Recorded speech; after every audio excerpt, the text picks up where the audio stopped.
जोहार। आज के झारखंड शिक्षा समाचार में आपका स्वागत है। आज की पहली खबर के साथ देश के प्रधानमंत्री श्री नरेंद्र मोदी ने शुक्रवार को नई राष्ट्रीय शिक्षा नीति पर आयोजित कॉन्क्लेव का उद्घाटन किया। इसमें श्री मोदी ने कहा कि नई राष्ट्रीय शिक्षा नीति 21वीं सदी के नए भारत का बुनियाद तैयार करने वाली है।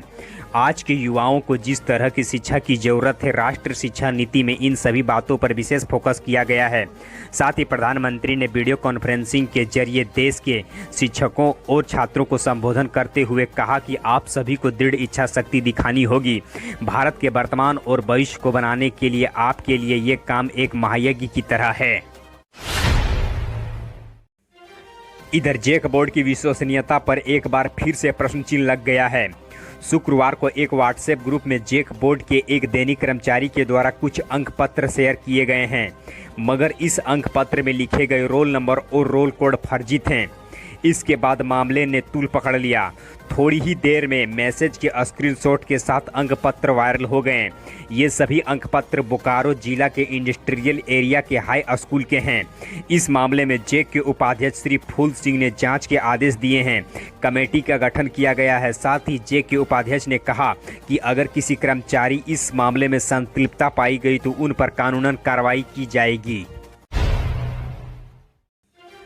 इधर राज्य में 15 अगस्त से मानदेय से वंचित राज्य के पारा शिक्षकों ने 15 अगस्त के बाद आत्मदाह लेने की धमकी दी है। आत्मदाह के इस निर्णय से पारा शिक्षकों ने राज्य के शिक्षा मंत्री श्री जगन्नाथ महतो को शुक्रवार को उसके बोकारो स्थित आवास पर पहुंचकर अवगत कराया। आत्मदाह की चेतावनी देने वाले पारा शिक्षकों में NIOS से DLED प्रशिक्षण प्राप्त 4000 वैसे शिक्षक हैं जिनकी मानदेय प्रशिक्षण के बाद प्रमाण पत्र नहीं मिलने के कारण अवरुद्ध है। इसी तरह से पलामू जिले के छतरपुर और नावाडी प्रखंड के 454 वैसे पारा शिक्षक भी हैं जिनकी नियुक्ति को अवैध करार देकर मानदेय से रोका गया है। अपनी समस्या और आत्मदाह की जानकारी देने पहुंचे पारा शिक्षकों को शिष्टमंडल ने राज्य के शिक्षा मंत्री को बताया कि मानदेय नहीं मिलने से उनकी आर्थिक स्थिति बेहद खराब हो गई है। इधर राज्य के कोल्हान विश्वविद्यालय के परीक्षा विभाग ने नोटिफिकेशन जारी करते हुए बताया कि बीटेक 8वें सेमेस्टर की परीक्षा 21 सितंबर से शुरू होगी। परीक्षार्थियों को सुबह 9:30 बजे रिपोर्टिंग करनी होगी। सुबह 10 बजे से दोपहर 1 बजे तक परीक्षा ली जाएगी। इधर राज्य में ST SC और पिछड़े वर्ग के छात्रों के साइकिल वितरण योजना की कल्याण विभाग की ओर से जांच कराई जाएगी। इसके लिए राज्य के सभी जिलों के DC और DDC की अध्यक्षता पर कमेटी बनेगी जो कि घर घर जाकर साइकिल खरीदारी की भौतिक सत्यापन करेगी। पता किया जाएगा कि DBT के माध्यम से पैसे भेजने के बाद साइकिल खरीदारी की गई या फिर नहीं। विभाग ने राज्य के सभी DC को इसकी जानकारी भेज दी है। साथ ही बता दें कि सरकारी स्कूल में पढ़ने वाले ST SC और पिछड़े वर्ग के छात्र छात्राओं को साइकिल खरीदने के लिए कल्याण विभाग की ओर से पैसे उपलब्ध कराए जाते हैं।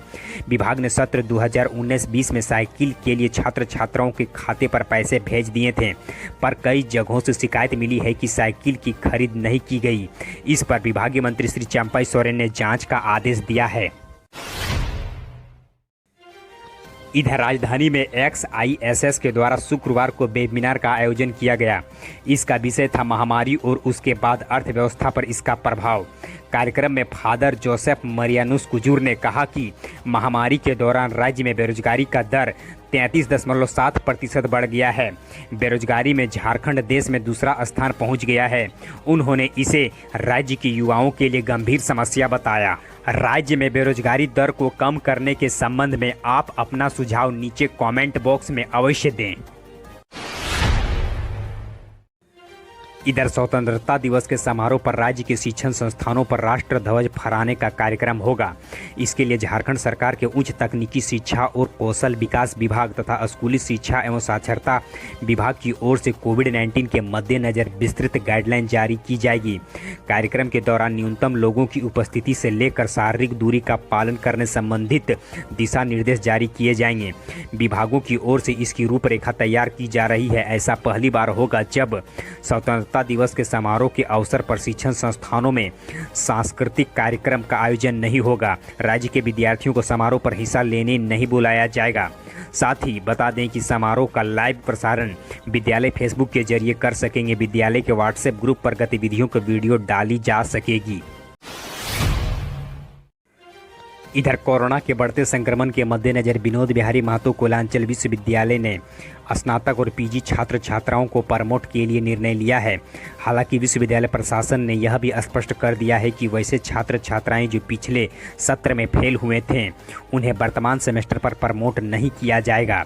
यह व्यवस्था सिर्फ मौजूदा छात्र छात्राओं के लिए ही प्रभावी होगी। इसके साथ ही विश्वविद्यालय प्रशासन ने प्रमोट होने वाले छात्र छात्राओं को यह सुविधा भी दी है कि उन्हें मिलने वाले अंक पर अगर वह संतुष्ट नहीं हैं तो अगली बार फिर से उन्हें परीक्षा के लिए अनुमति दी जाएगी। इसमें शर्त यह होगी कि उस परीक्षा के अंक को ही फाइनल माना जाएगा। इधर हजारीबाग जिले के सरकारी प्राइमरी और मिडिल स्कूल में कार्यरत 114 शिक्षकों को आखिरकार वर्षों के बाद ग्रेड 1 में पदोन्नति मिल गई। हालांकि इस पदोन्नति से शिक्षकों को कोई आर्थिक लाभ नहीं मिलेगा।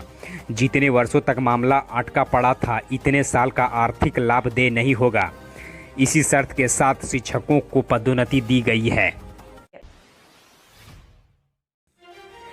इधर दक्षिणी छोटा नागपुर प्रमंडल के उप शिक्षा निदेशक सह इंस्पायर अवार्ड के राज्य नोडल पदाधिकारी श्री अरविंद विजय विलुंग ने राज्य में इंस्पायर अवार्ड मानक के लिए आवेदन की स्थिति पर ऑनलाइन बैठक की। इसमें रांची, पलामू, गढ़वा, लातेहार, गुमला, दुमका जिले के लगभग 500 विज्ञान शिक्षक सह नोडल शामिल हुए।